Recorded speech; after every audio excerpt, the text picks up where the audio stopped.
Aquí Radio Moscú. La gente en Varsovia vive cómoda y cálidamente en un nuevo complejo residencial.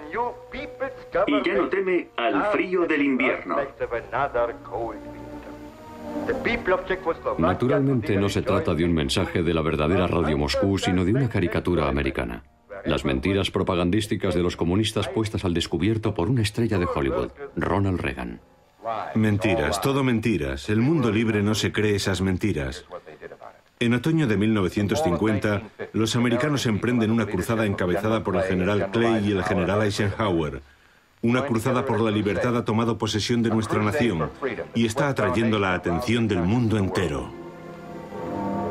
El futuro 40º presidente de los Estados Unidos pide donativos a sus conciudadanos para financiar una emisora propagandística cuyo fin es hacer llegar a las personas tras el telón de acero la versión americana de la verdad, Radio Europa Libre.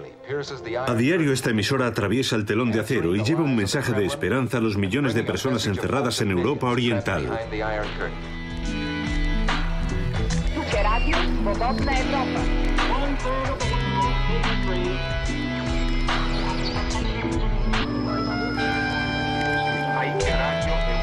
Para Rusia, con amor.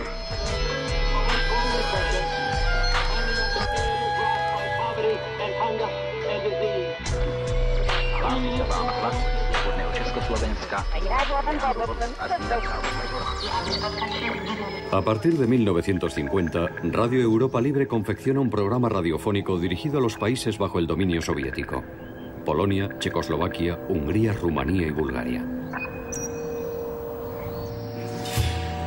La emisora se ubica en Múnich, la capital de la zona de ocupación estadounidense.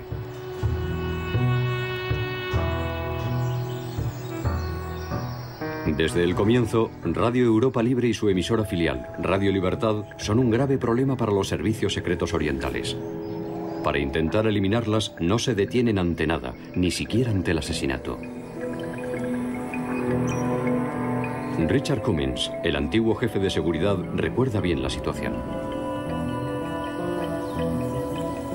De 1980 hasta 1989 fue una época muy movida, tiempos muy difíciles. Sufrimos incluso atentados de bomba, intentos de asesinato, intentos de secuestro. Nuestros empleados de Múnich vivían amenazados y fueron arrestados varios espías. A veces me pregunto cómo pudimos con todo eso. 21 de febrero de 1981, poco después de las 10 de la noche. Una explosión sacude la ciudad de Múnich. La locutora rumana Gertrud Dumitrescu se encuentra en su domicilio. De pronto sonó el teléfono. Era un compañero de trabajo. Estaba muy nervioso y me dijo: ¿sabes? Una bomba ha reventado la emisora. Sin perder un segundo nos montamos en el coche y nos acercamos allí. En esta parte del edificio había sido depositada la bomba. Dos terroristas habían entrado con 15 kilos del explosivo plástico nitropenta y lo habían dejado allí colocado.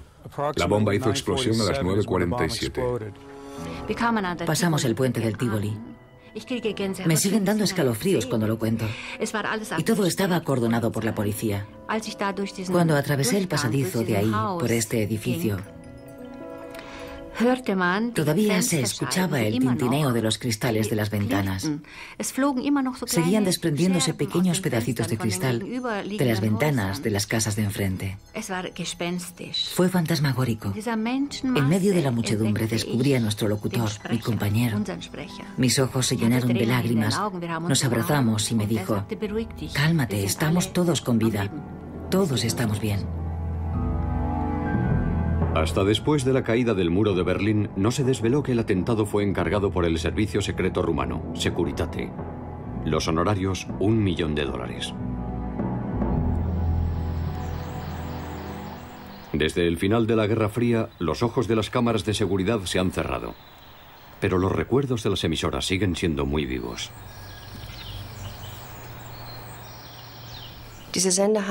Estas emisoras decididamente hicieron algo por aquellos que no estaban de acuerdo con el régimen y el sistema y carecían de posibilidades de articular su protesta y de posibilidades de ir a otra parte. Su única opción era la inmigración hacia su propio fuero interno. Elvira y Valdemar se criaron en la Unión Soviética. A pesar del peligro, su madre, una profesora, escuchaba las emisoras occidentales. Elvira y su hermano eran sus cómplices. Veo el salón de mi casa con la radio, las ventanas, el sofá y mi madre o mi hermano intentando sintonizar la emisora. Pero hay una imagen en particular que no se me olvidará jamás. Es la de mi hermano arrodillado en una silla junto a la ventana, porque no era lo suficientemente alto como para poder asomarse sin problemas, apoyado en el alféizar con los codos y mirando por encima de los visillos que solo cubrían media ventana, a ver si veía aparecer luces de algún vehículo. Éramos perfectamente conscientes de estar haciendo algo que no estaba permitido y que no podíamos hablar de ello con nadie, con ninguna otra persona. Intentábamos ver si se acercaba un coche de aquellos que solíamos llamar coches negros, porque nos imaginábamos que tenían que ser automóviles negros los que controlaban si la gente escuchaba las emisoras enemigas. La meta declarada de los comunistas es la dominación del mundo. La idea de crear una emisora propagandística nace a finales de la década de los 40. Los americanos están alarmados. En Europa, un país tras otro cae bajo el dominio soviético. El avance del comunismo parece imparable. Y policías secretas, los líderes del Kremlin están utilizando todos los medios al alcance de una dictadura moderna en su esfuerzo por doblegar y convertir a los 17 millones de personas en esos países en instrumentos de su poder, en esclavos que se pueden utilizar para esclavizar a otros. El telón de acero separa Europa. La frontera pasa por el corazón de Alemania. El telón de acero era un telón informativo. En nuestra época actual de información completa, constante y omnipresente, es muy difícil imaginar el aislamiento que sufría la gente tras ese telón que los separaba de la información. Para las ondas radiofónicas, el telón de acero no suponía ningún problema. Más difícil era el diseño de la programación adecuada. Ross Johnson, uno de los directivos de Radio Europa Libre, recuerda los comienzos. Al principio teníamos unos conceptos muy ingenuos, sobre todo en Washington, de lo que podían ser los contenidos de la programación. Algunos pensaban que bastaría coger ciertos informes de nuestros servicios secretos y transformarlos en emisiones. El problema era que ese tipo de documentos era más bien escaso y no servía en absoluto para ser retransmitido.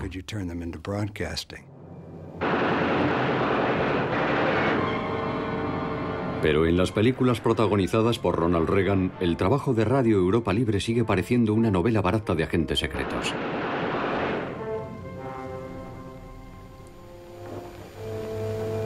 Esta es la historia de un hombre al que los comunistas llaman traidor. Traidor por haber osado hablar de libertad. Hace menos de 24 horas, Stephen McCasey se reunió con un pequeño grupo de personas, uno de los muchos miles de este tipo que existen tras el telón de acero.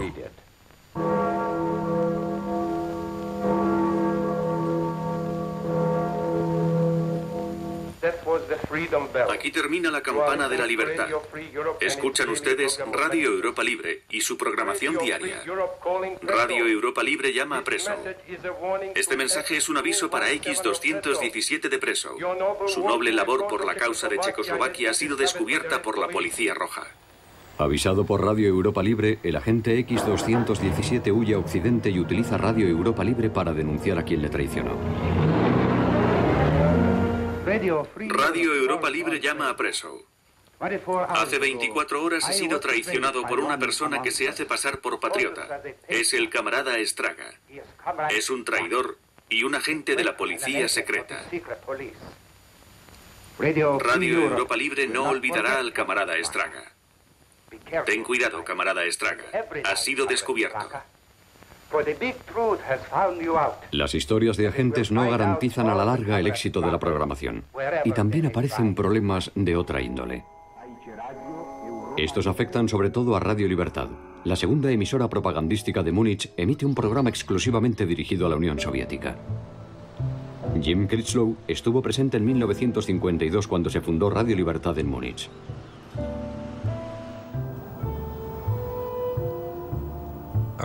Nuestra técnica era muy primitiva. El programa se grababa en Múnich. Luego la cinta con la emisión se trasladaba a la estación central en moto. Allí, el revisor del tren se la llevaba a Mannheim, donde entregaba la cinta a otro motorista. Este la transportaba hasta Lamperheim, donde se encontraba el emisor. Eso significaba que entre la grabación del mensaje y su emisión transcurrían 8 valiosas horas. República Federal de Alemania, Radio Europa Libre. El ejemplo de las emisoras americanas era la BBC durante la Segunda Guerra Mundial. En algún momento de 1951 vinieron 3 delegados de la BBC para ver cómo funcionaba Radio Europa Libre. Después de su vuelta a Inglaterra, redactaron un informe que decía que la emisora era una casa de locos. Las emisiones estaban fuera de control y los empleados hacían lo que les daba la gana. La dirección de la emisora no era eficaz. Puede que por aquel entonces fuera así, no lo sé, porque aún no había empezado a trabajar para Radio Europa Libre. Pero sé que las cosas cambiaron rápidamente. Ralph Walter llegó a Radio Europa Libre en 1954. Se casó con una alemana y trabajó durante años en varias ocasiones y en diferentes funciones para Radio Europa Libre.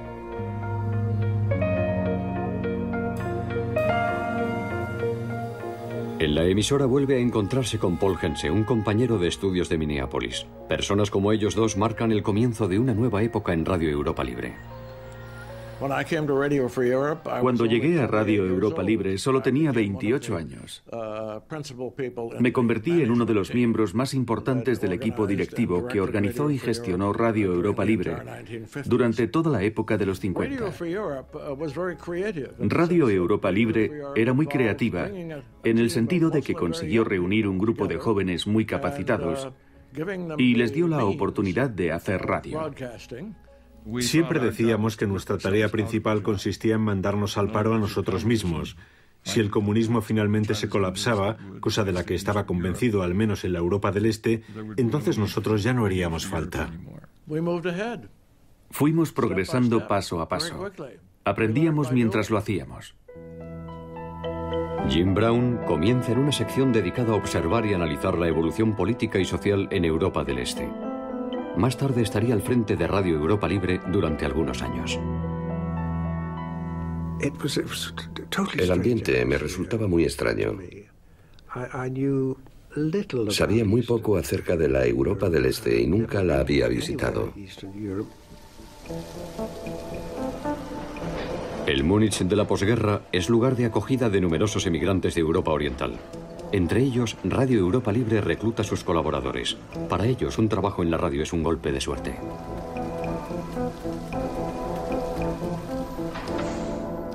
Reinaba el buen humor, pero también se palpaban las intrigas.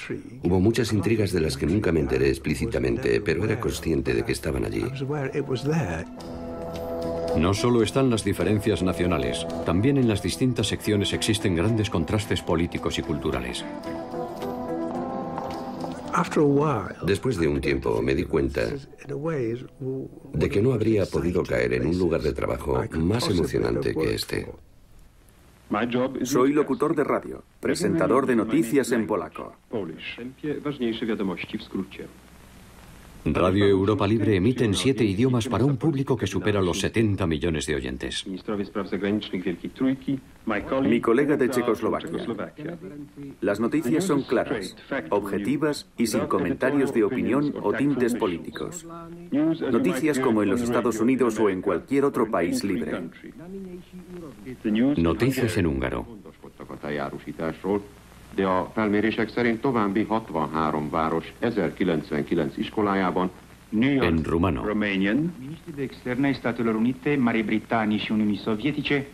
No todos los colaboradores se atreven a mostrar sus caras tan abiertamente por temor a ataques directos y represalias a sus familias en sus países de origen.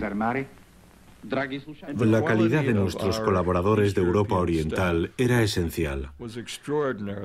La emisora nunca podría ser mejor que la gente encargada de hacer su programación.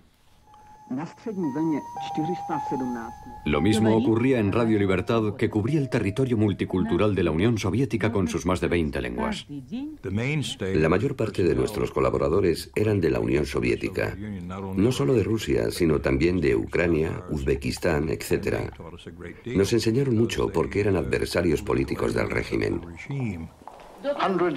Cientos de trabajadores de Radio Libertad saben qué significa vivir en una sociedad totalitaria. Leonid Pilayev estudió en la Universidad de Moscú y en su día era comunista declarado. Fue desterrado a Siberia después de manifestar su oposición a ciertas acciones de limpieza comunistas. Anja Johansen, hija de un poeta ucraniano, después de que su padre fuera asesinado en el marco de una acción de limpieza, huyó a Alemania junto con su madre. Detrás de cada colaborador de Radio Libertad hay una historia que merece ser contada.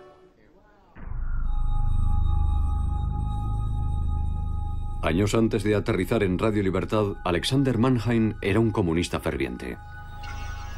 Crecí en Siberia. Nací en un campo de trabajo porque mis padres eran presos políticos.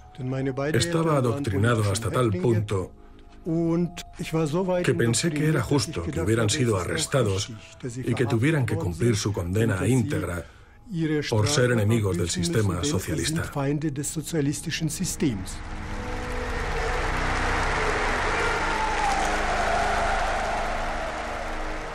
El mensaje oficial de los líderes soviéticos era que un preso político es mucho más peligroso que cualquier asesino o criminal, puesto que el asesino en el fondo de su corazón puede ser socialista o comunista. No tienen nada en contra del sistema. Un preso político, sin embargo, duda del sistema y por ello es mucho más peligroso que un asesino en serie.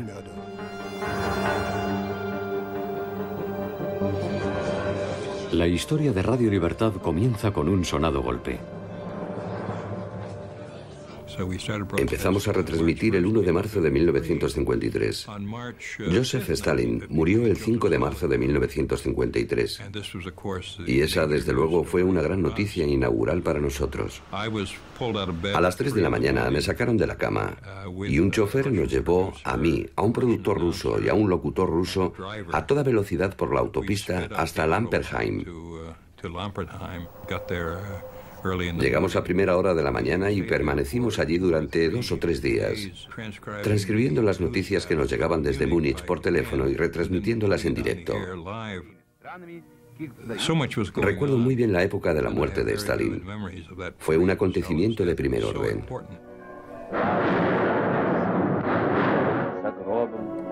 De repente, parece vislumbrarse la posibilidad de que Europa Oriental consiga liberarse del predominio soviético. Un fuego que merece la pena alimentar.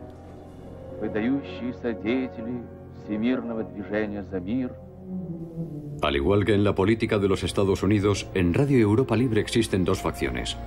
Unos creen que el dominio ruso solo puede ser abolido por la fuerza, país por país. Los otros prefieren esperar al desarrollo de los acontecimientos sin llegar al derramamiento de sangre. Algunos ciudadanos de Europa Oriental esperaban una rápida liberación, al estilo de lo que ocurrió al final de la Segunda Guerra Mundial. En aquella época se produjeron varias revueltas en Europa Oriental. Su punto álgido fue el levantamiento de Berlín del 17 de junio de 1953. El levantamiento comienza con motivo de una huelga de los trabajadores de Berlín Oriental. En poco tiempo se apodera de toda la sociedad. La supremacía soviética peligra. Para el joven Paul Hense, el 17 de junio de 1953 es su bautismo de fuego como jefe de servicio de Radio Europa Libre. En aquel momento, todos los demás directivos del equipo de Radio Europa Libre de Múnich se encontraban de viaje.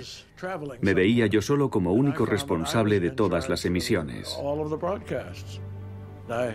Llamé al RIAS, la famosa estación de radio de Berlín subvencionada por Estados Unidos, y le pedí un suministro rápido de información actualizada acerca de lo que estaba sucediendo en Berlín Este. Radio Europa Libre abastece a sus fieles oyentes en Europa Occidental con programas especiales sobre los acontecimientos en Berlín.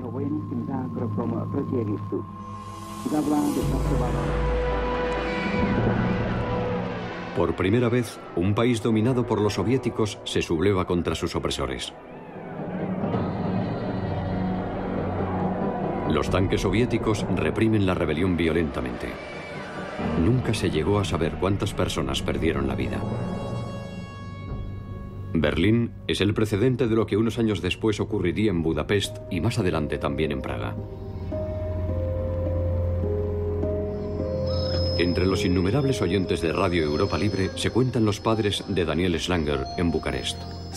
A veces, durante la noche, mi padre construía una especie de tienda de campaña con almohadones y se escondía dentro para escuchar algo.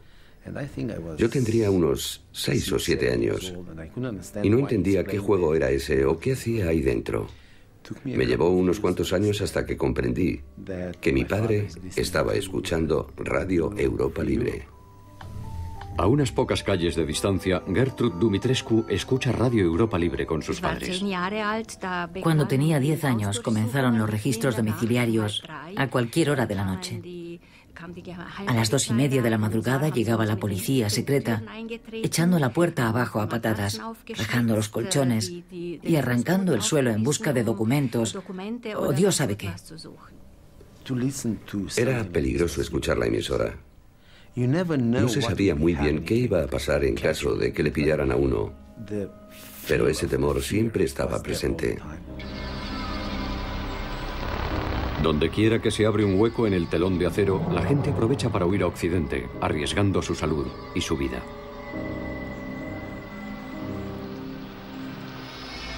Con 19 años, Gertrud Dumitrescu llega a Alemania procedente de Rumanía. Un amigo le propone trabajar para la emisora. Mi madre temblaba y casi lloraba diciéndole: no, por favor, no la lleves allí. Todos los que trabajan allí acaban asesinados. Seguro que está la KGB y todo eso. Os espiarán. Es peligroso y solo tengo a esta hija. No la lleves allí, por favor. Pero aún así lo hice. De fiel oyente pasa a ser locutora. Poco a poco me fueron enseñando. Al principio no podía ni leer las noticias ni ningún otro programa sin que hubiera alguien sentado a mi lado. Me temblaban tanto las manos que no podía sostener el folio. Las líneas me bailaban tanto que no conseguía leer el texto escrito. Los temores de la madre de Gertrud Dumitrescu no carecen de fundamento. El comedor de la emisora es el primer blanco de un atentado. Un locutor checo está encargado de llenar los aleros con una sustancia tóxica, pero descubre el plan a los americanos antes de llevarlo a cabo. Es un secreto a voces que los servicios secretos occidentales colocan agentes en todos los departamentos de Radio Europa Libre. Una y otra vez, los trabajadores sufren amenazas, chantajes y represalias. Los regímenes comunistas también combaten contra Radio Europa Libre y Radio Libertad, emitiendo fuertes interferencias que hacen que sus programas apenas se escuchen. Mi recuerdo más importante de Radio Europa Libre es el sonido con el que los comunistas trataban de interferir en los programas. Era una especie de eco que iba y venía. El sonido se interrumpía y luego volvía a escucharse. Ahora soy adulto y todo eso queda muy lejos en el tiempo. No recuerdo el contenido de los programas, pero sí recuerdo ese sonido que iba y venía. De alguna manera se correspondía con nuestra realidad. El día a día afuera no era distinto, iba y venía, y nosotros teníamos la esperanza de que en algún momento esa realidad llegaría aquí para instalarse y quedarse. Un sofisticado sistema de ondas medias, largas y cortas lleva los programas hasta los Urales y más allá, y desde Taiwán a las zonas asiáticas de la Unión Soviética.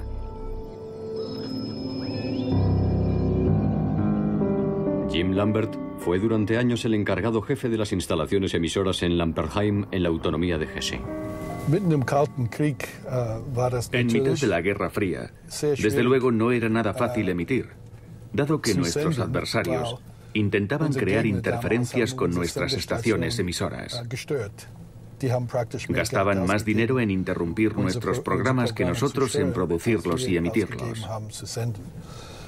Intentamos todo lo humanamente posible por penetrar allí y construimos varias estaciones distintas de emisión.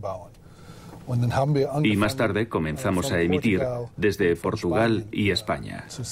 Aici Radio Europa Libera, Vocea României Libere. Cuando hay interferencias en las emisiones, los técnicos de Radio Europa Libre intentan usar frecuencias alternativas o dan más potencia a sus emisoras. Es como jugar al gato y al ratón a un altísimo nivel técnico. Los oyentes llevan a cabo su propia lucha. En secreto instalan antenas de alta potencia y buscan los lugares con mejor cobertura. Siempre les acompaña el temor a ser descubiertos o delatados. Recuerdo que mi madre de vez en cuando subía al tejado y que yo le decía: «Madre, estás loca, allí no hay nada». Ella subía al tejado para comprobar si la KGB había instalado algún dispositivo de escucha en el desván o en el tejado de la casa. Jim Lambert ya conocía Radio Europa Libre mucho antes de llegar a Alemania. En Estados Unidos todo el mundo estaba familiarizado con la publicidad que se hacía de la emisora tanto en la televisión como en la radio. Mi nombre es Ronald Reagan. 16 millones de americanos han aportado donativos para fundar la Campana de la Libertad, un símbolo de esperanza y libertad para la gente bajo el yugo del comunismo en Europa Oriental. La primera vez que me enteré de la existencia de la emisora Radio Europa Libre sería a los 9 o 10 años, a través de una campaña que se emitía por televisión y radio y que también salía en la prensa americana.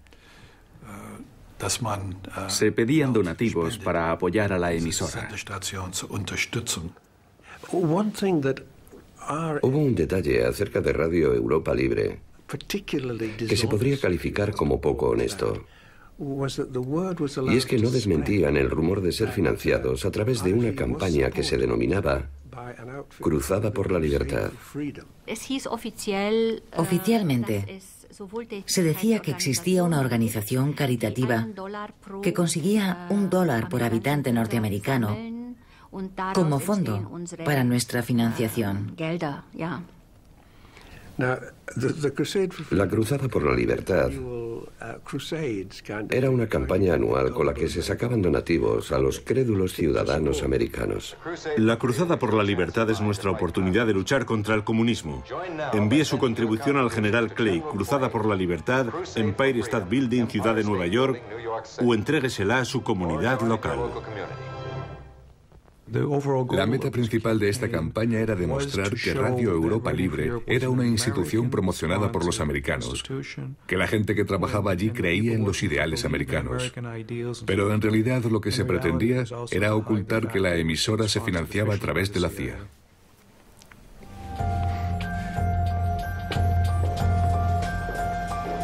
En los primeros años 50, la CIA empieza a dar sus primeros pasos y todavía no tiene la dudosa reputación del momento actual.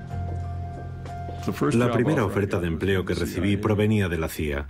En aquel entonces mi interés se centraba por encima de todo en el Comité Nacional por una Europa Libre, y el mismo día que me contrató la CIA, yo ya les había enviado una carta de confirmación, el mismo día me llegó una oferta de Radio Europa Libre. Tuve que mandar una carta urgente a la CIA para revocar mi anterior escrito, y acepté el puesto en Radio Europa Libre sin saber que detrás también estaba la CIA como fuente de financiación. La CIA no nos daba instrucciones nunca. La CIA ponía el dinero para construir y mantener las instalaciones, pero nadie del gobierno de los Estados Unidos nos decía qué teníamos que emitir. Lo cierto era que, en realidad, Radio Europa Libre guiaba al gobierno de Estados Unidos y no al revés. Porque Radio Europa Libre se enfrentaba a los problemas mucho antes que el gobierno.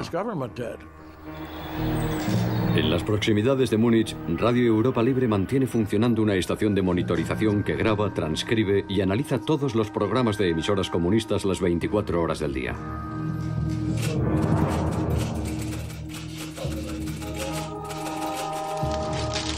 La información obtenida se complementa con la lectura en profundidad de todos los periódicos del bloque soviético, informes de diplomáticos y entrevistas con visitas de los países del este. Todo este conjunto de información proporciona una imagen bastante precisa de la situación tras el telón de acero. La esencia del comunismo era el secretismo. Todo era secreto. Y por supuesto existía otro telón de acero que separaba a los países del este y la misma Unión Soviética. Los gobiernos de los estados orientales a menudo tampoco sabían si en Moscú estaba ocurriendo algo que podía afectarles. 3 años después de la sublevación de Berlín, las emisoras consiguen dar un golpe espectacular. Con motivo del 20º aniversario del Partido Comunista de la Unión Soviética, Khrushchev, el nuevo dirigente máximo del Kremlin, pronuncia un discurso que denuncia sin reservas los errores de su predecesor Stalin. Un suceso inaudito que pone en entredicho toda la política soviética hasta el momento. El texto llega íntegro a las emisoras y éstas utilizan todos los medios a su alcance. El discurso de Khrushchev se traduce y se emite íntegro a lo largo de varios días en todas las frecuencias. Además, el discurso se imprime y se envía en globo a través del telón de acero.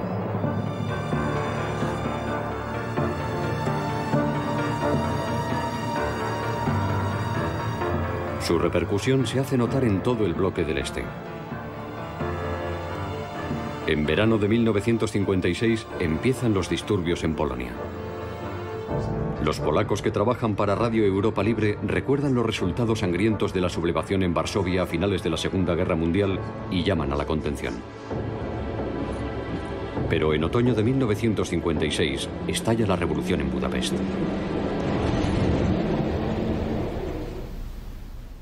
Laszlo Megyeri entonces era joven.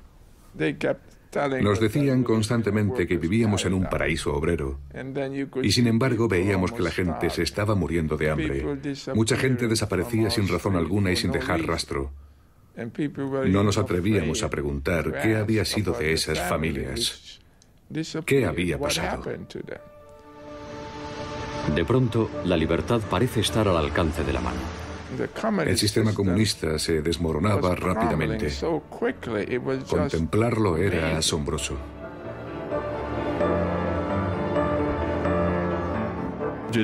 ¿Acaso alguien tenía la sensación de que en Hungría se estaba fraguando una revolución? Todos estábamos sorprendidos, hasta los mismos húngaros, creo. Los comunistas húngaros estaban sorprendidos. Moscú estaba sorprendido, todo el mundo lo estaba.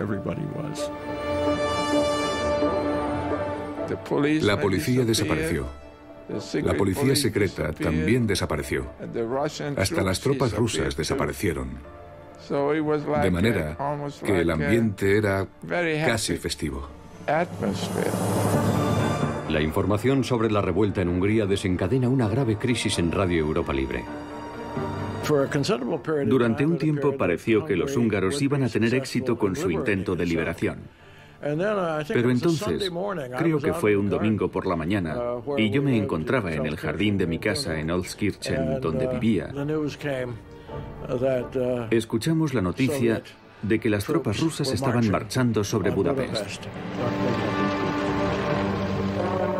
Alentados por los programas de Radio Europa Libre, los húngaros oponen una férrea resistencia. Radio Europa Libre nos llenaba de esperanza. Justificadamente o no, yo confiaba en que se movilizaría el ejército norteamericano en Alemania. Confiaba en que lanzarían armas para que lucháramos contra el poderoso imperio soviético.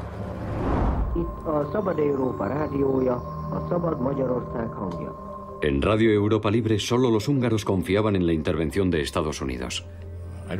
Creo que nadie en Occidente estaba preparado para permitir la entrada del ejército americano en Hungría. El miedo a que se desatara la Tercera Guerra Mundial era enorme.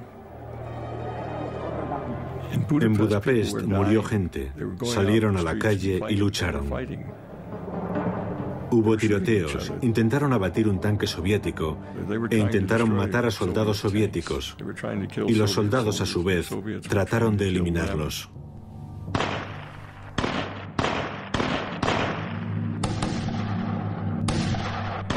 Impotentes, los radioyentes en Occidente escuchan el último grito de auxilio de una emisora pirata de Budapest. Habla Hungría, la última emisora libre. Esta mañana, los soviéticos han empezado su ataque a Hungría. Pedimos ayuda inmediata de las tropas de paracaidistas. Por Dios y por la libertad, ayuden a Hungría. Las cosas se estaban poniendo feas. Por eso, el 29 de noviembre, decidimos huir a Austria. A través de Austria, Laszlo Megyeri llega a Estados Unidos. Al igual que él, unos 200.000 húngaros aprovechan el momento para abandonar su país en un gran éxodo. Fueron tiempos difíciles para todos. Creo que de alguna manera todos en aquel tiempo nos sentíamos húngaros. Radio Europa Libre es acusada de tener parte de la culpa del final sangriento de la rebelión en la que miles de húngaros han perdido la vida. Algunos sectores piden el cierre de Radio Europa Libre, pero no hay pruebas concluyentes. Las copias de los programas han desaparecido. Pasan varias décadas hasta que vuelven a aparecer unos duplicados en un archivo alemán. Muchos de los programas eran tremendamente emocionales. Nadie podría calificar ese tipo de contenidos como periodismo responsable. Varios de los periodistas húngaros, que antes del comienzo de la revolución habían hecho buenos programas, simplemente se dejaron llevar por sus emociones.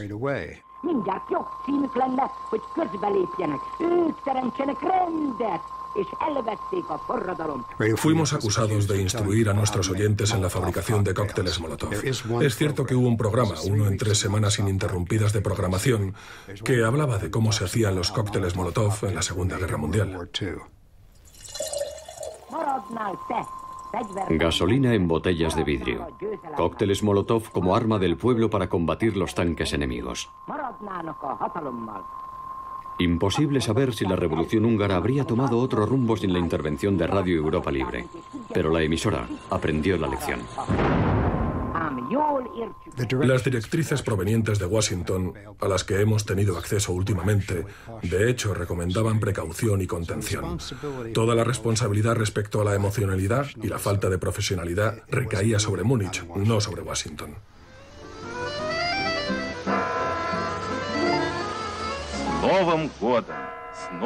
Moscú celebra el comienzo del año 1957. No está nada claro si será el capitalismo o el comunismo el que se lleve la victoria. Los rusos todavía tratan de emular a los americanos con sus limusinas, pero solo unos meses después sorprenden a Occidente con su satélite Sputnik.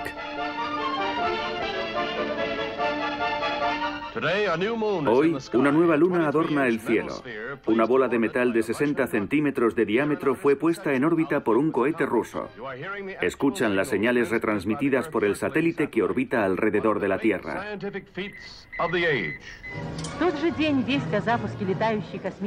Orgullosos, los moscovitas leen en la prensa acerca del gran salto tecnológico. En Cuba, a corta distancia de Estados Unidos, los soviéticos posicionan misiles nucleares. América y el modo de vida americano se encuentran amenazados. Solo hay un paso para que se desate la Tercera Guerra Mundial. Consideraremos cualquier misil lanzado desde Cuba contra cualquier nación del hemisferio occidental como ataque directo de la Unión Soviética a los Estados Unidos, que conllevará las represalias correspondientes. Cuando los soviéticos retiran sus misiles, Radio Libertad celebra su manera de informar. Radio Libertad informa a la población soviética de forma continua de los acontecimientos en algunos de los momentos más críticos de la historia.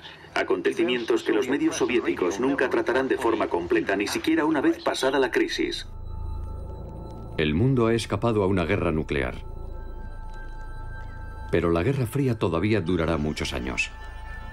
Hungría fue una clara muestra de la responsabilidad que Radio Europa Libre tiene respecto a sus oyentes. Nosotros vivíamos de manera cómoda y confortable cerca del parque inglés de Múnich. Pero ellos tenían que enfrentarse a aquel sistema día a día, durante varias generaciones. Éramos conscientes de ello y no queríamos confundirlos ni utilizarnos de ninguna manera, solo por sacar una pequeña ventaja momentánea.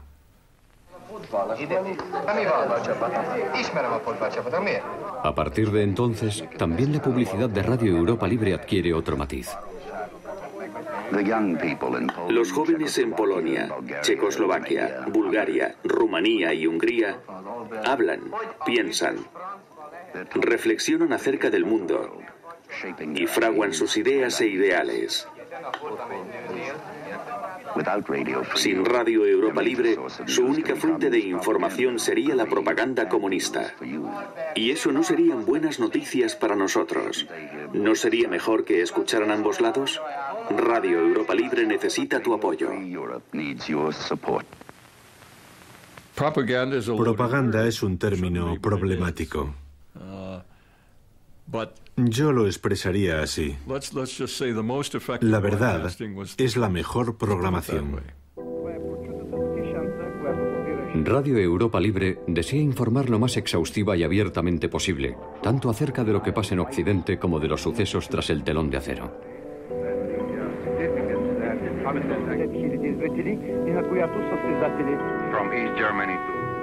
A menudo emiten entrevistas con refugiados, como en esta recreación con un checo huido en una barca hinchable a través del mar Báltico. ¿Cómo llegó usted aquí? ¿En esta pequeña barca hinchable? Sí, con esta barquita. ¿En esta barca de goma pasó usted 3 días y 3 noches en mar abierto? Es increíble. Ahora quisiera pedirle que se girara usted hacia la cámara. No quisiera hacerlo, porque he tenido que dejar atrás a mi familia. Es perfectamente comprensible. Muchas gracias. El aspecto más importante del éxito de Radio Europa Libre fue que los que hacíamos la radio nos identificábamos con los intereses de nuestros oyentes. No teníamos que vender Estados Unidos, ni teníamos que vender Gran Bretaña. Nuestro trabajo se centraba en lo que más interesaba a nuestro público.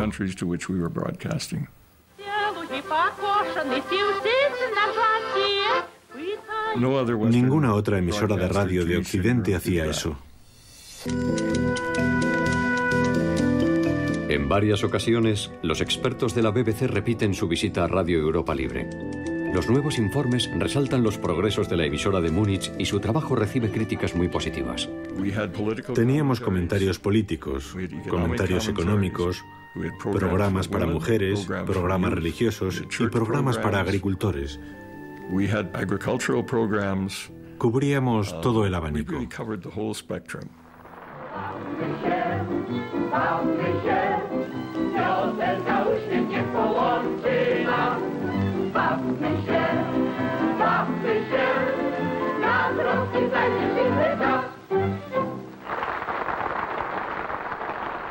Y las noticias eran sagradas, tanto si eran buenas o malas o diferían de nuestro punto de vista.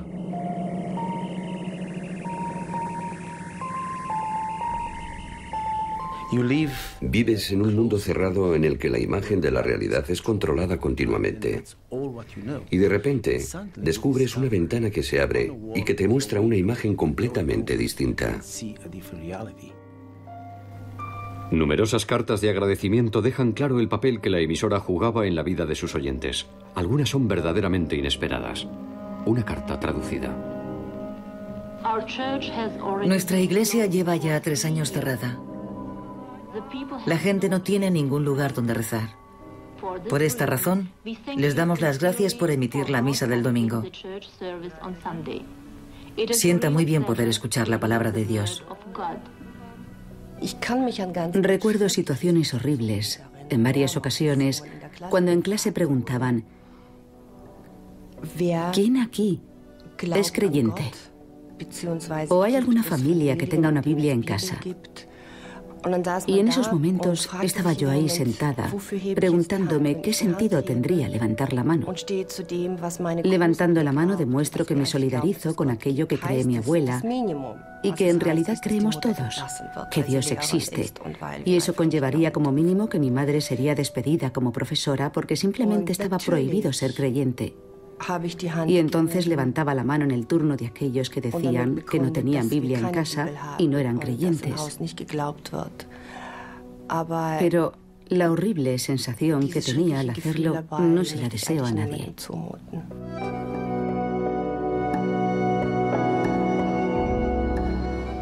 En ciertos momentos ya no sabías con quién estabas hablando, si era realmente un amigo en el que poder confiar. Es la historia de siempre. Empiezas a llevar una doble vida, una vida secreta con tus ideas y tus sueños, y luego la vida que vives cara a la galería. Llega un momento en que ya no sabes quiénes son las personas de confianza. Poco a poco queda patente que la sangrienta represión de la Revolución húngara se convierte en un fracaso para la propaganda soviética. Hasta los comunistas más fieles empiezan a dudar. Empecé a dudar por primera vez cuando mi profesor de historia nos contó a mí y a algunos compañeros que él había participado en la represión de la revolución en Hungría. Había sido comandante de una unidad de carros blindados y nos relató que habían arrollado a la gente con los tanques. Nos dimos cuenta de que ahí había alguien que rechazaba el sistema. Y no nos entraba en la cabeza que se pudiera estar en contra de un sistema como el nuestro, dado que era el mejor sistema posible.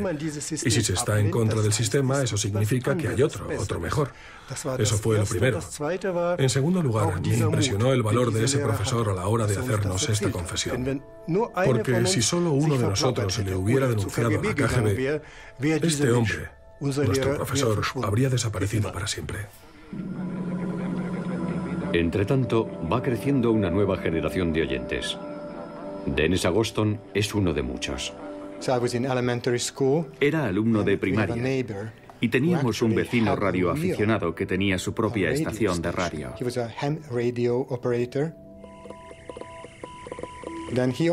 A veces me dejaba solo con sus aparatos. Me ponía a sintonizar las radios. Giraba el mando hacia un lado y hacia el otro. Y de repente escuché húngaro hablador. Cuando mi vecino volvió, le conté mi gran descubrimiento diciendo: ¿sabe usted? Podemos escuchar programas en húngaro. Entonces se puso muy serio y dijo: no podemos, es ilegal. Más tarde le conté a mi madre que había escuchado la radio húngara y Radio Europa Libre, Radio Svoboda, como lo llamaban en Hungría. También ella se puso muy seria y me dijo: no escuchamos esas cosas, no debes hacerlo nunca más. Pero esas dos negativas juntas para un muchacho solo podían significar un sí.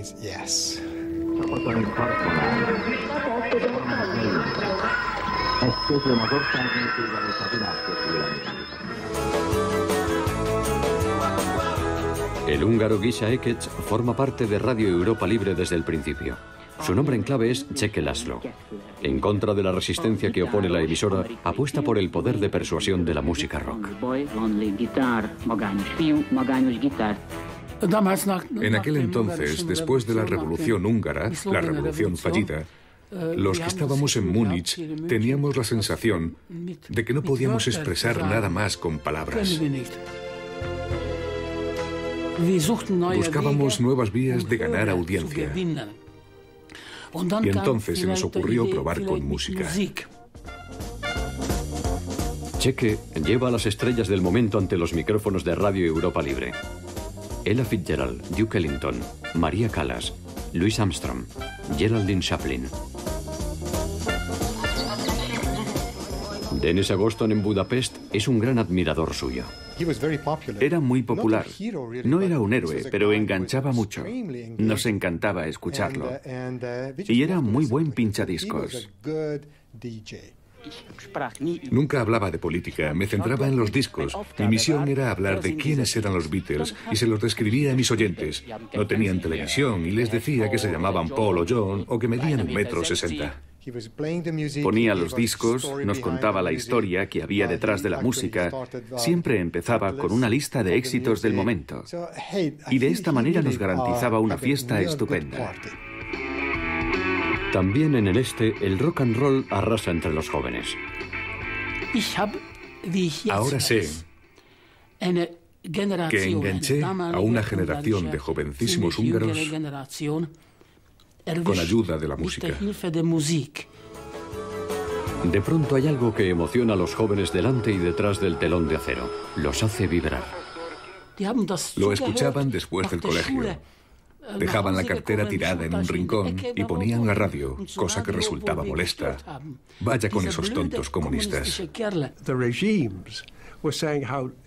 Los regímenes decían que el rock y el jazz eran decadentes estilos capitalistas y que no era de extrañar que Radio Europa Libre ofreciera esa música por su compromiso con la clase reaccionaria.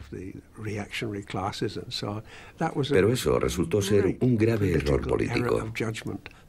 La música rock se nos presentaba como la conducta depravada de la juventud occidental que se emborrachaba a base de Coca-Cola. Y que conste que estoy hablando en serio. Yo tenía 16 años cuando probé mi primera Coca-Cola. Un amigo y yo fuimos a un bar donde decían que tenían unas cuantas botellas de Coca-Cola. Pedimos una, la abrimos y nos servimos. Burbujeaba. Y nos la bebimos. Sabía extraña. Entonces pedimos una segunda botella. La compartimos y en el fondo no queríamos admitir que no sentíamos nada, aparte de tener que eructar por el gas que tenía. Pedimos una tercera botella. Pregunté a mi amigo, ¿tú sientes algo? Y me dijo, no, venga, más vale que vayamos a tomar unos vinos. Fue como un soplo de aire fresco, de libertad, ser libre, hablar con libertad, cantar libremente, moverse libremente. Una sensación completamente distinta, no estar encerrados en un mundo entre fronteras, en una sociedad cerrada. La idea no era solo llamar la atención de los jóvenes. Ya sabíamos que les gustaba este tipo de música, pero teníamos la esperanza de acostumbrarlos a Radio Europa Libre, de manera que cuando se hicieran algo más mayores, empezaran a escuchar también otras partes de la programación. Cheque Laszlo tiene tanto éxito que el régimen intenta desacreditarlo a él y a su música a través de una película. Sin embargo, el resultado es que la popularidad de Cheque aumenta todavía más.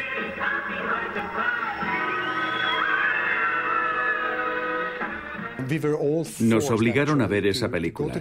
Era en blanco y negro, a modo de documental. Los comunistas la habían confeccionado para explicarnos que Radio Europa Libre estaba dirigida y financiada por la CIA y que su único objetivo era luchar contra nuestro maravilloso sistema. Una carta dirigida a Cheque Laszlo ha llevado a una joven oyente a prisión. Allí le dicen que su ídolo en realidad es un supuesto agente de la CIA. ¿Y qué si la CIA financiaba Radio Europa Libre? A mi modo de ver, al menos nos proporcionaban información que de otra manera no habríamos recibido. Los regímenes comunistas, desde luego, no estaban encantados con esta operación. Y no paraban de maquinar acciones contra nosotros. A veces me pregunto cómo es que no sucedieron más cosas. Realmente éramos un inmenso problema para los gobiernos de todos esos países, se veía con toda claridad. Pero no encontraron el medio adecuado para acabar con nosotros. 12 años después del levantamiento en Hungría, de nuevo una nación trata de librarse del yugo soviético, Checoslovaquia. En Múnich, ahora es Ralph Walter quien se ha convertido en director de Radio Europa Libre y con ello en responsable de la actitud de esa emisora. La primavera de Praga comenzó en realidad en el otoño de 1967. Empezamos a ver las señales. En el 67, 68, yo tenía 13 años. Y lo cierto es que en casa todos los días escuchábamos Radio Europa Libre. La situación en Checoslovaquia cambió muy rápido. Y en poco tiempo los medios checos, la prensa y la radio, discutían temas que antes habrían sido impensables. Nos cogieron la delantera y nosotros acabamos siendo más prudentes en nuestros programas que ellos mismos dentro del país. De repente, cabía la posibilidad de tener una opinión también en la prensa. Los periódicos de pronto se leían enteros, no solo la última página donde venía el deporte, sino todo, desde el principio. Muchos detalles concuerdan con el levantamiento de Budapest 12 años atrás. No hubo violencia, ni el más leve indicio. ni intentos de sometimiento, ni manifestaciones, ni revueltas. Las primeras campanillas estaban asomando entre la nieve. Para nosotros fue fantástico y nos enterábamos de muchas cosas, claro está. Fue un momento cargado de emoción. Ni siquiera nos atrevíamos a tener esperanzas, pero era una señal. La señal de que algo se movía. Ralph Walter recordaba bien los errores que cometió Radio Europa Libre en Hungría y estaba decidido a no cometerlos de nuevo. Personalmente estaba cada vez más preocupado y empecé a pensar que el asunto podía acabar muy mal. Por eso saqué del archivo el informe que la oficina política había elaborado en 1956 acerca de nuestros programas para Hungría. Lo leí detenidamente y me di cuenta de que no podíamos volver a cometer los mismos errores. La dirección de Radio Europa Libre y los exiliados checos habían aprendido mucho de los acontecimientos del pasado. Hungría era un claro ejemplo de aquello que no debía hacerse. Esta vez no son solo los rusos. Todas las fuerzas armadas pertenecientes al Pacto de Varsovia entran en Checoslovaquia, a excepción de Rumanía. Es un ejército de 4.500 tanques, 1.000 tanques más que los que Hitler utilizó en su ataque a la Unión Soviética.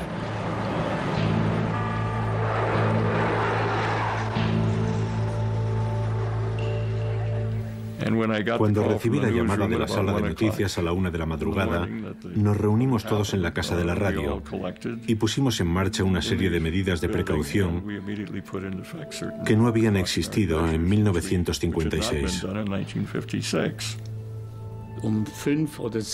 A las 5 o 6 de la madrugada me llamó mi jefe. Tibor, ¿puedes venir? Ha llegado el momento. Los rusos han entrado en Checoslovaquia. Tibor Molek era uno de los colaboradores más antiguos de Radio Europa Libre, desde 1951. En su huida había perdido a 2 de sus compañeros. Enseguida nos presentamos todos, incluso los que no habían sido avisados, y nos pusimos a trabajar como pudimos. Emitíamos música tranquila, melancólica, nada más, apenas unas palabras, porque había sido un fuerte impacto. Para evitar una nueva desgracia, Ralph Walter utiliza una medida extrema, la censura, algo que nunca había existido en la historia de Radio Europa Libre. En la central de noticias creamos un departamento especial que revisaba todos los contenidos antes de ser emitidos. Nunca antes habíamos hecho nada semejante. Pero incluso la sección de las noticias, en otros momentos tan ávidos de mantener su independencia, estuvo de acuerdo. Todos sabíamos que se trataba de una situación de emergencia y que teníamos que estar unidos. Esta vez, Radio Europa Libre no crea falsas esperanzas y evita así la escalada de violencia. Pero la emisora tampoco puede evitar el final de la primavera de Praga.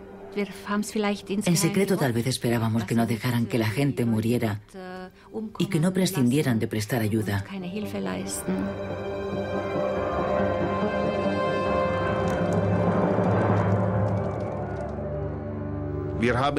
Nuestra esperanza era que Estados Unidos hiciera algo apoyando este movimiento y esta nación. Pero las cosas eran así. El mundo estaba dividido.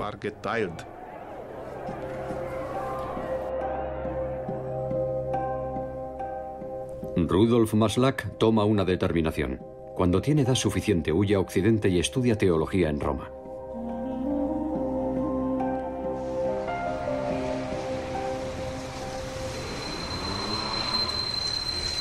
A Alexander Mannheim, el primer encuentro con Occidente le causa un gran impacto. De pronto vi todo este bienestar y me costaba comprender cómo esta gente podía vivir así de bien. Me chocó mucho. Y a la vez me dolía pensar en todos aquellos que se habían quedado al otro lado. Pensé, ¿por qué ellos no tendrán una vida mejor? ¿Acaso no se la merecen?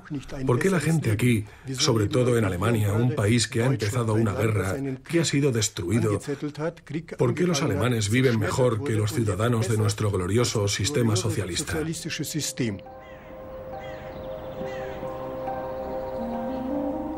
La Guerra Fría entra en su tercera década.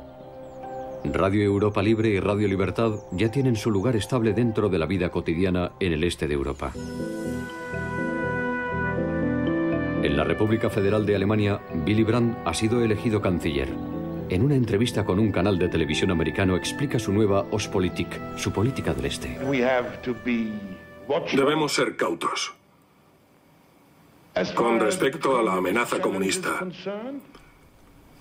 Las emisoras de propaganda americanas en suelo alemán no casan con sus esfuerzos de normalización y distensión. Tanto en Alemania como en Estados Unidos se hablaba mucho de liquidar la organización. Se decía que las dos emisoras no le habían hecho bien a nadie y solo habían contribuido a mantener activa la Guerra Fría. En 1971, Washington tiene que admitir que es la CIA quien financia las cadenas de radio en Múnich. Bajo la impresión de la guerra de Vietnam y de escándalos protagonizados por la CIA en el mundo entero, se multiplican las voces que exigen el cierre de Radio Europa Libre y Radio Libertad. Por otra parte, ni siquiera dentro de la CIA todos están a favor de las emisoras. Para muchos es una plataforma de agentes del este fuera de control. En la CIA había sectores muy definidos que opinaban que éramos un despilfarro, querían deshacerse de nosotros. Si la CIA, el Ministerio de Exteriores o cualquiera hubiera intentado controlar nuestro trabajo día a día, habría fracasado en el intento.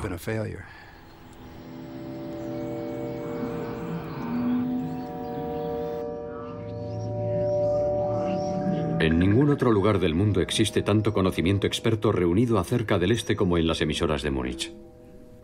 Radio Europa Libre tenía más información que la CIA, el gobierno americano, el gobierno alemán, el gobierno inglés o cualquier otra organización. Y la información de Radio Europa Libre estaba a disposición de todo el mundo. Lo más curioso fue que por mucho que los gobiernos estuvieran interfiriendo en nuestras emisiones y trataran de evitar que llegaran a nuestra audiencia, los dirigentes políticos eran nuestro mejor público. Ellos leían nuestros programas como transcripciones, informes escritos, incluso los más altos mandos. Conseguimos influir en la gente que tenía la misión de controlarnos. Cuando ellos escuchaban los programas para transcribirlos, al poco tiempo empezaban a confiar en la veracidad de sus contenidos, con lo que ya no eran tan efectivos para los servicios secretos en cuestión. Hasta los guardianes del Santo Grial del comunismo escuchan a escondidas las emisoras americanas. Una vez estuve en Londres para reunirme con un grupo de catedráticos. Una catedrática del Instituto de Marxismo-Leninismo me abordó y me dijo: ¿cuándo estuvo usted por última vez en Moscú? Porque hemos coincidido allí. Le contesté: no, lo siento, se equivoca.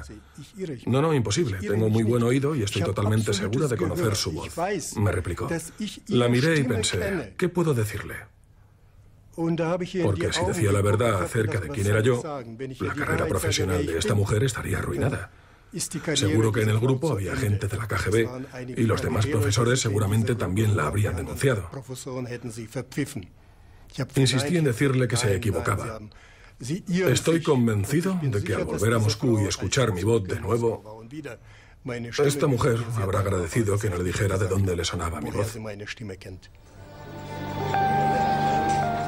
Bajo el nuevo nombre RFE, RL, Radio Europa Libre y Radio Libertad se unen en un mismo espacio y marco organizativo y se sustraen de la supervisión ejercida por la CIA.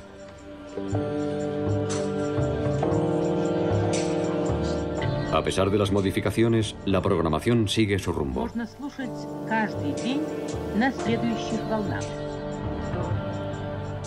De esta manera, el 4 de marzo de 1977 se convierte en un momento estelar para Radio Europa Libre, Radio Libertad. Llegué a la radio y todo estaba en silencio, como de costumbre. Abrí la puerta de nuestra redacción de noticias y allí estaba el director general de la radio y un montón de gente más. Enseguida supe que algo terrible había ocurrido, pero no sabía qué era. Cerré la puerta y me apoyé contra el marco porque me había empezado a doler el estómago. Y la secretaria se limitó a decir: terremoto en Bucarest. Un terremoto de fuerza 7,2 había sacudido la capital de Rumanía. Fue tremendo. Todo el centro estaba en ruinas, todos los edificios. Toda la parte central había sido dañada. Y claro, con eso comenzamos nuestro informativo del día. A Radio Europa Libre llegan llamadas telefónicas de todo el mundo, preguntando por familiares y amigos. La emisora cambia su programación y emite las 24 horas transmitiendo nombres, direcciones y números de teléfono de las personas buscadas. Entre los escombros de la ciudad se formaron pequeños grupos de jóvenes que escuchaban Radio Europa Libre. Se apuntaban los nombres y las direcciones y se trasladaban allí para saber si los buscados seguían vivos, dónde se encontraban, o les decían que sus familiares de Canadá, de Australia o de donde fuera los buscaban y que se pusieran en contacto con Radio Europa Libre. Entonces sucedió algo muy curioso que nadie habría creído posible. El telón de acero se agujereó. La gente nos llamaba desde Bucarest para decirnos: estamos vivos, seguimos bien, toda la familia está bien. Las telefonistas rumanas gritaban: no cuelguen, no cuelguen, aquí Bucarest al habla, sigan ahí y no cuelguen.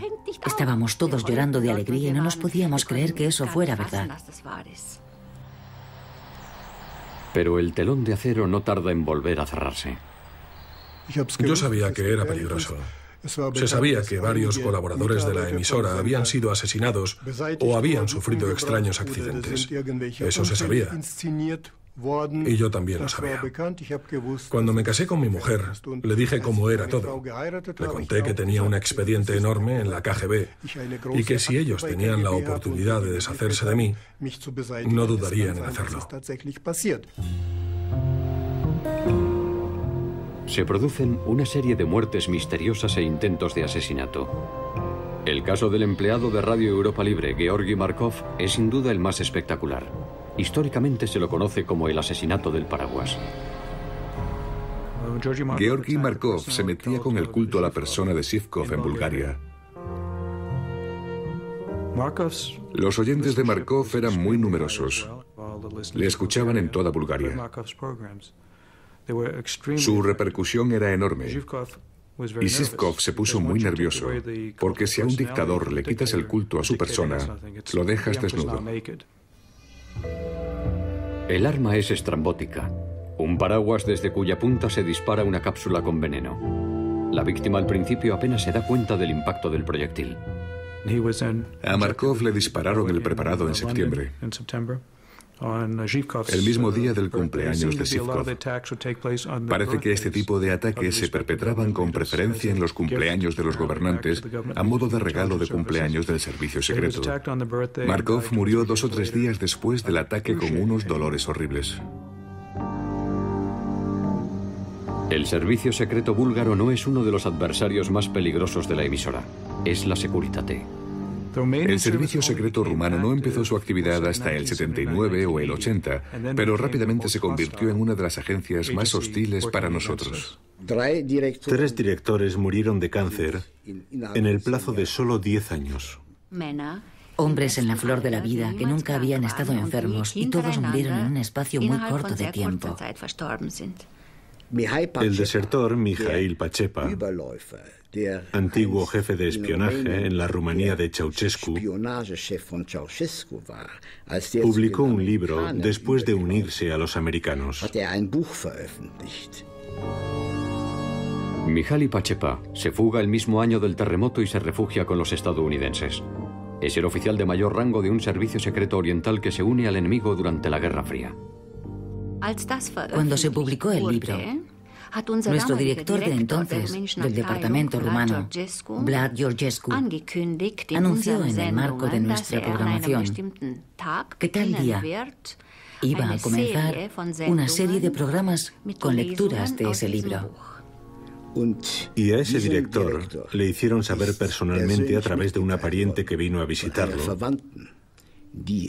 venía con el encargo expreso de decírselo, que si emitía extractos de ese libro, iba a acabar muerto en el plazo de un año. Se emitieron las lecturas del libro y, según parece, en Rumanía, en Bucarest, las calles estaban vacías porque todo el mundo estaba en su casa escuchando la radio. Poco después, se le diagnosticó un tumor cerebral y murió de cáncer, al igual que los 3 directores anteriores a él del departamento rumano. En el edificio de la emisora no se encuentran signos de radiación. Los extraños casos de cáncer nunca se llegan a esclarecer. Después de décadas de lucha de la madre, la familia Lind consigue en 1977 el permiso para emigrar a Alemania. Por un lado sabes que quieres marcharte y por otro marcharte significa una despedida muy dura, un gran dolor, por lo que en realidad tienes la secreta esperanza de no conseguir el permiso de salida. Me acuerdo de que nuestros familiares y amigos nos ofrecieron ayuda. Si pasáis hambre en Alemania, os ayudaremos, os enviaremos paquetes con alimentos, solo tenéis que avisarnos. Aterrizan en un planeta desconocido. Cuando aterrizamos en Frankfurt, llegamos a un mundo completamente distinto. Es algo difícil de describir. Todo era diferente. Los colores, los olores, la gente.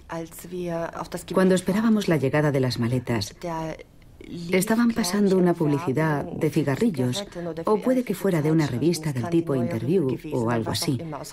El caso era que se veían mujeres semidesnudas y con los pechos descubiertos. Según la recatada visión del mundo que tenía, eso no estaba bien. Ese tipo de cosas no se podían mostrar en público. Y no era chocante solo para nosotros, los jóvenes, que habíamos crecido en un país increíblemente púdico y conservador. Lo era igualmente para nuestros padres y abuelos. Para ellos era como llegar a Sodoma y Gomorra. A finales de los 70, la situación económica empeora de forma drástica en los países comunistas.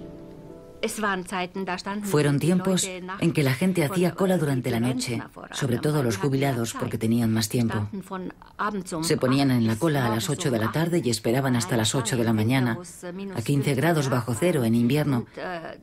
Y cuando alguien se acercaba a la cola y preguntaba, «Bueno, ¿y qué están esperando ustedes que llegue mañana?», le contestaba, «Pues no lo sabemos, pero cuando hay gente haciendo cola significa que algo habrá». Y al día siguiente llegaba el camión, a lo mejor cargado de huesos sin ningún resto de carne, y la gente los compraba y preparaba un caldo. Crecí en la casa de un médico mayor de mucho renombre que tenía 2 hijos. La hija vivía con nosotros, pero el hijo había conseguido huir y vivía en California. En una ocasión, su hija y yo nos pasamos toda la noche haciendo cola para conseguir queso, 12 o 13 horas, y llegamos a casa felices por habernos hecho con 1 kilo de queso. El padre dijo, acabo de hablar con mi hijo en Los Ángeles y me ha contado que acaba de comprarse un Mercedes nuevo. Y ahora me pregunto cuál de mis hijos es más feliz, el que se ha comprado el Mercedes o la que ha conseguido 1 kilo de queso. En el fondo, pienso que era más feliz la que había conseguido el queso. La sensación de triunfo por no haberse rendido, la dicha de que el queso no se hubiera acabado antes de que te tocara el turno. Todo eso no tiene precio. Non abbiate paura. Aprite i confini degli stati. Pero también se atisban rayos de esperanza. El cardenal polaco Karol Wojtyła ha sido elegido papa. Non abbiate paura.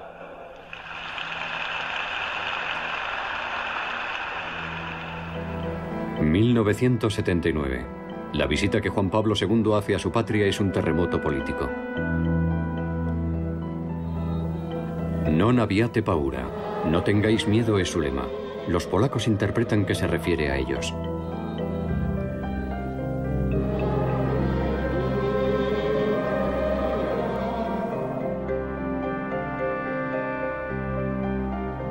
Pocos meses después, los obreros de los astilleros de Gdansk se declaran en huelga.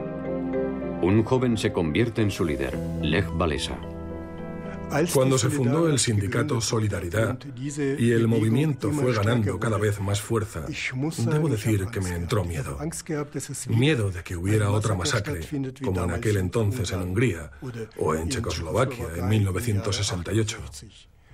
No me causó alegría, lo veía con escepticismo, porque sabía que Occidente no haría nada para apoyar a esta gente. RFE-RL reacciona con cautela, demasiada en opinión de algunos. La actitud de la redacción era informar cuanto más mejor. Eso incluía también las voces críticas, es decir, no solo las opiniones positivas con respecto a Solidaridad, sino también las objeciones, los temores relacionados con una posible escalada de la situación. La temida escalada no se produce. En cambio, la misma RFE-RL es blanco de un ataque.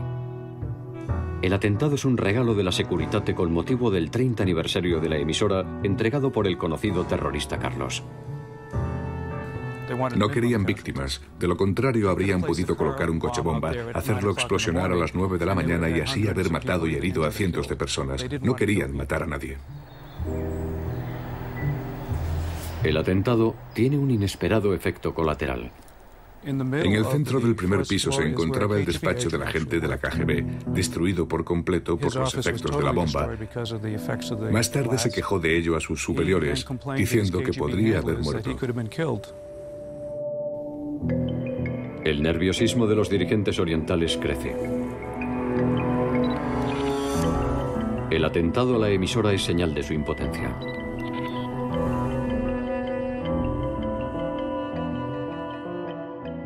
Nuestra primera reacción fue: ya veréis, así no vais a poder acabar con nosotros. No nos rendiremos así, sin más. En caso de que se hubiera producido un segundo ataque en el plazo de, digamos, 15 días, la cosa seguramente habría cambiado. El efecto habría sido mucho más devastador. Son tiempos difíciles.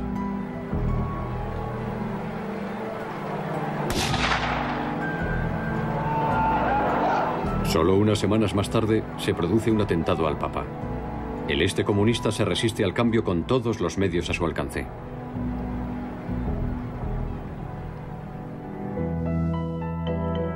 El sindicato Solidaridad se ha convertido en una organización clandestina, pero Occidente no ha olvidado a Lech Walesa. Otoño de 1983. A través de la radio se entera de que ha sido condecorado con el Premio Nobel de la Paz. El líder sindicalista polaco Lech Walesa ha sido galardonado con el Premio Nobel de la Paz de este año. El Comité Nobel del Parlamento noruego justifica su decisión con la contribución de Walesa a la defensa de los derechos de los obreros, con considerables sacrificios personales. El único toque de amargura es que Walesa no puede recoger el premio personalmente. El régimen le negaría la vuelta a su país, de modo que sigue la entrega de premios por la radio.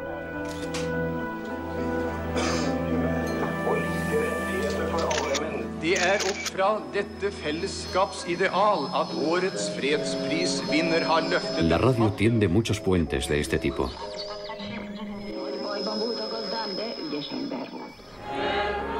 Otro ejemplo es el de Rudolf Maslach en Roma, ordenado sacerdote por Juan Pablo II después de su recuperación. El 21 de junio del 87 me ordené como sacerdote.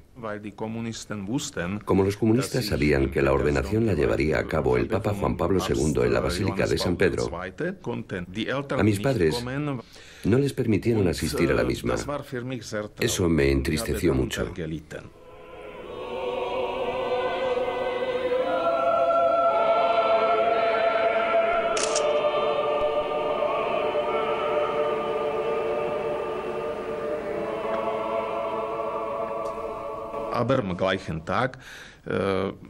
Pero el mismo día hablé con la gente que trabajaba para Radio Europa Libre y ellos me propusieron lo siguiente: si te parece bien, podríamos celebrar una misa en Múnich, en la iglesia de San Esteban, y la transmitimos por radio también a Eslovaquia. Mis padres lo sabían. Mis amigos también. Y de esta manera tuvieron oportunidad de participar un poco de la fiesta. Una vez más, las emisoras de Múnich son de vital importancia para el este de Europa. El 26 de abril de 1986 hace explosión el cuarto reactor de la central nuclear de Chernóbil. Para la Unión Soviética, la catástrofe nuclear se convierte en una catástrofe universal. Por primera vez, el pueblo tenía la sensación de que los dirigentes del Kremlin les estaban mintiendo.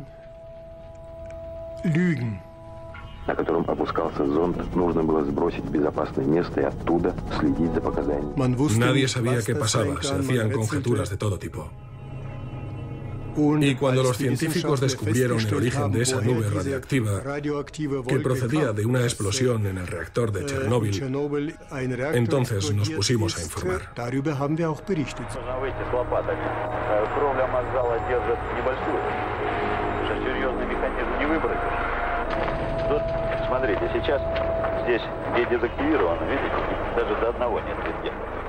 Chernóbil, la no información acerca de los hechos por parte de las autoridades soviéticas durante la primera semana, con el consiguiente peligro para la población al estar expuesta a la radiación radiactiva, siendo las cadenas de radio occidentales las únicas fuentes de información. Chernóbil fue el principio del fin del sistema comunista en Europa del Este. Jim Lambert vive este proceso en la estación emisora de Lamperheim. Puede que fuera en diciembre del 88. Nuestras estaciones de monitorización de Viena, Berlín y Grecia nos llamaron a la central de Múnich diciendo: increíble. Ya no hay emisoras de interferencia. Nuestro programa está libre y se escucha en todas partes.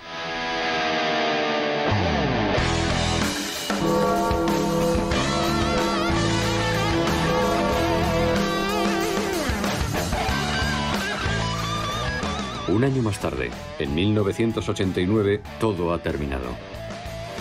Praga vive la revolución de terciopelo. Hungría desmonta las vallas fronterizas. El sindicato Solidaridad forma el primer gobierno libre en Polonia y cae el muro de Berlín.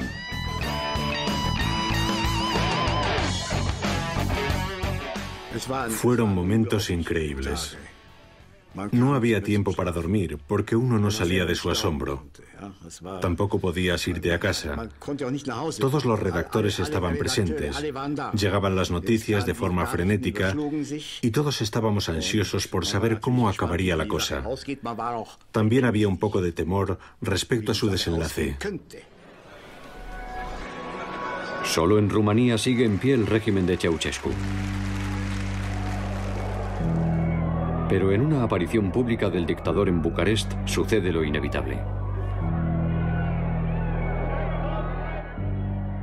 Nadie se iba de vacaciones, nadie tenía familia, nadie tenía hambre ni sed, todos estábamos allí presentes.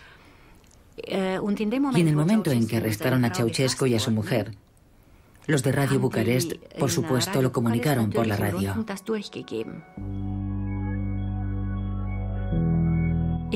Me faltan palabras para describir la tormenta que se desató aquí en nuestro departamento. Salimos todos al pasillo gritando, chillando y nadie sabía qué estaba pasando.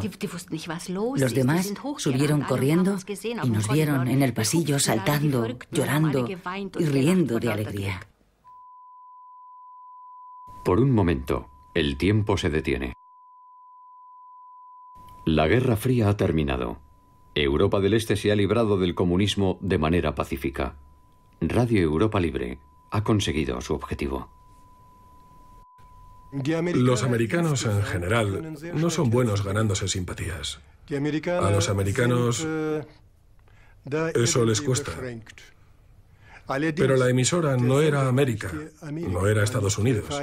Era gente de la antigua Unión Soviética, de Hungría, de Polonia, de Chequia, de Eslovaquia, con otra mentalidad, otra forma de ser. No eran americanos, sino personas que consideraban aquellos países su patria. Poco después de la revolución volví. Diría que fueron los 10 días más emotivos de mi vida. Recorrí las calles llorando. Las lágrimas se me caían y la gente me miraba porque no entendía qué me pasaba. Todos los recuerdos volvían a mí. Fui a ver la casa en la que había vivido.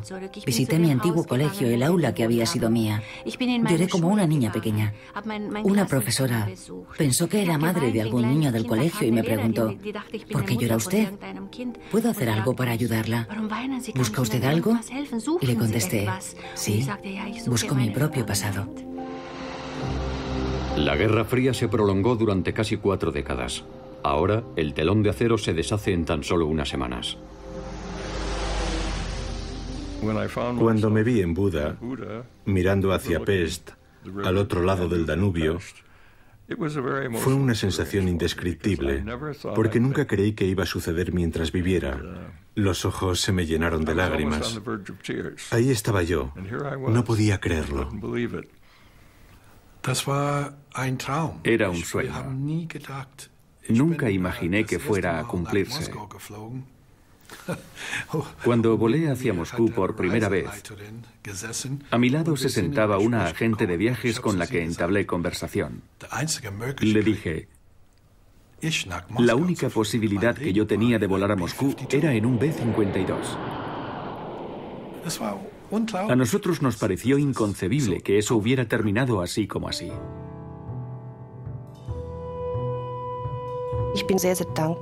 Estoy muy agradecida de que mi madre escuchara estas emisoras. Hizo algo prohibido, algo valiente. Nosotros así aprendimos a tener valor y fuerza. Y hasta el día de hoy me sigue pasando igual. La autoridad no me impone respeto. Me impone respeto a la grandeza humana, la sabiduría, la inteligencia, la creatividad, pero no el simple poder.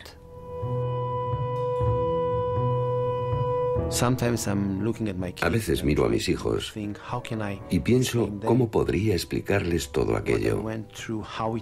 Y me doy cuenta de que nunca lo podrán entender. Use las palabras que use. Nunca lo podrán entender. Y a decir verdad, eso me hace feliz. Estoy contento de que no puedan entenderlo, porque eso significa que viven en un mundo sin opresión, en un mundo en el que no tienen que andarse con secretos, sino que pueden decir libremente lo que piensan.